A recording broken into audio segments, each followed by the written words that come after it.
Good morning friends, welcome to our YouTube channel sir Abdul Sattar Khan. Marathi writing skill, Marathi भाषण. प्रेषित मोहम्मद सल्लल्लाहु अलैहि वसल्लम यांचे जीवन. शुभ सकाळ. आज आमच्यासोबत असल्याबद्दल तुमच्यापैकी प्रत्येकाचे आभार. तुमच्यापैकी जे बरेच दिवस आमच्यासोबत आहेत, तसेच जे जीवन आहेत त्यांचे शाळेत, जे नवीन आहेत त्यांचे शाळेत स्वागत करण्यात येत आहे. मी साक्षीदार आहे की मोहम्मद सल्लल्लाहु अलैहि वसल्लम हे देवाचे संदेशवाहक आहे, सर्वात उत्कृष्ट उपासक आहे, देवाची भीती बाळगणारे नेते आहेत, संदेष्ट्यामध्ये सर्वोच्च आहे. मोहम्मद सल्लल्लाहु अलैहि वसल्लम कोण होते? मोहम्मद सल्लल्लाहु अलैहि वसल्लम इस्लामचे संस्थापक आणि इस्लामच्या पवित्र धर्मग्रंथ कुराणचे उद्घोषक होते. मक्का येथे 570 इसवी सनच्या त्यांच्या जन्मापासून ते मदिना येथे 632 मध्ये त्यांच्या मृत्यूपर्यंत त्यांनी त्यांचे संपूर्ण आयुष्य आताच्या सौदी अरेबियामध्ये घालवले.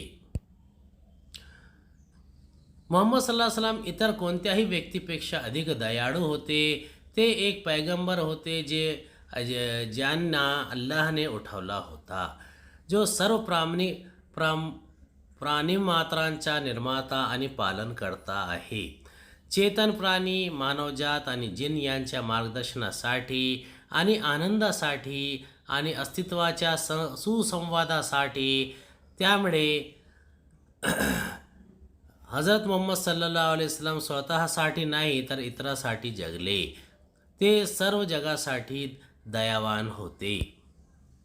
इस्लामचे धर्मशास्त्र आणि त्यातील मुख्य नैतिक आणि नैतिक तत्त्वे आणि इतर अनेक बाबतीत थोडक्यात मनुष्यासाठी जीवनाच्या सर्व पैलूंमध्ये सार्वत्रिकपणे अनुसरले जाणारे मॉडेल, या दोन्हीसाठी ते जबाबदार होते. या व्यतिरिक्त त्यांनी इस्लामच्या धार्मिक प्रथा स्थापित करण्यात महत्त्वाची भूमिका बजावली. कारण मोहम्मद सल्लल्लाहु अलैहि वसल्लम हे दैवी प्रकटीकरणाद्वारे देवाच्या वचनाचे निवडलेले प्राप्तकर्ता आणि संदेशवाहक होते. जीवनाच्या सर्व स्तरातील मुस्लिम त्यांच्या उदाहरणाचे अनुसरण करण्याचा प्रयत्न करतात. पवित्र कुराण, नंतर पैगंबराचे म्हणणे, हदीस आणि त्यांच्या जीवनशैलीचे वर्णन सुन्ना हे सर्वात महत्त्वाचे मुस्लिम ग्रंथ आहे. कुराणात असे प्रतिपादन करते की मोहम्मद सल्लल्लाहु अलैहि वसल्लम हे एक मनुष्य होते ज्यांच्याकडे सर्वोच्च नैतिक श्रेष्ठता होती आणि देवाने त्यांना मुस्लिमांसाठी एक चांगले उदाहरण किंवा चांगले मॉडेल बनवले.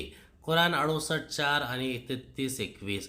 कुराणाने मोहम्मद सल्लल्लाहु अलैहि वसल्लमची कोणतीही अलौकिक वैशिष्ट्ये नाकारली, परंतु सकारात्मक मानवी गुणाच्या दृष्टीने त्यांचे वर्णन केले. हे अल्लाह, तुझे गौरव आहे आणि तुझी स्तुती आहे. मी साक्ष देतो की तुझ्याशिवाय कोणीही पूजेला योग्य नाही. मी तुझी क्षमा मागतो आणि तुझ्याकडे पश्चाताप करतो. उम्मीद है आपको हमारा वीडियो पसंद आया होगा. अगले वीडियो में दोबारा मुलाकात होगी. खुदा हाफिज़.